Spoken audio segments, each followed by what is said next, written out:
My name is Cheri. I'm going to share my story today. I live in Holland with my husband and 2 sons. My story, it actually begins here in my house.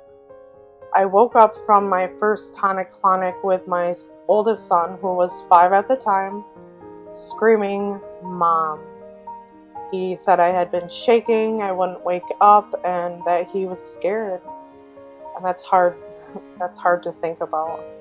Once I knew that I had had a seizure, I started researching, and I found the Epilepsy Foundation of Michigan's website. A lot of good information, a good place to start. I was dealing with something I had had no experience with. The seizures, after I started meds, the seizures stopped being tonic-clonics and became focal unaware seizures, or complex partials. And I would do the weirdest things, which many of us do. I would still take my boys to the parks and restaurants and volunteer at their school, but they were the ones who had to explain to strangers what I was doing, the noises I was making, the movements I was making, all of that. And it was hard. So, as seizures continued to become more frequent, get worse, my doctor and I decided that testing in the hospital was the appropriate way to go. And that led to having resective surgery in 2016. Since then, I have not had conscious impairing seizures. I'm coming up on almost 4 years, which is great. Yes.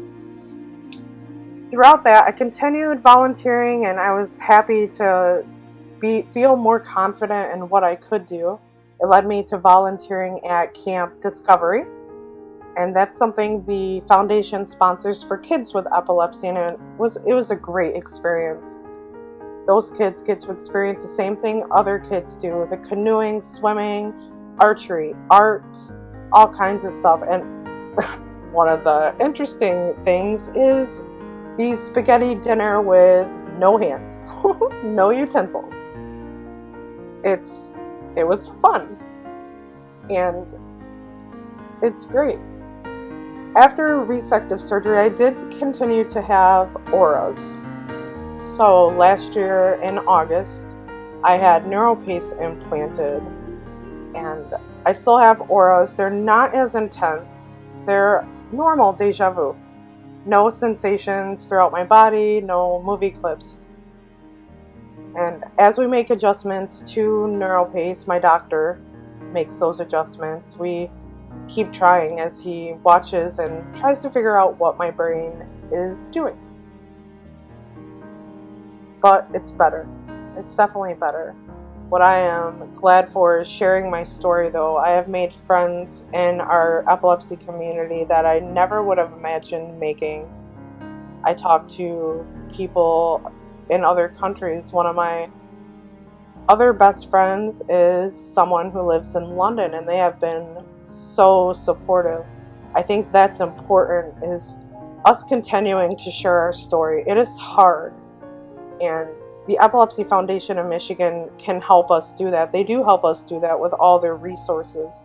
But share your story. There's so many people I've talked to that also have a story of their own that I didn't know about.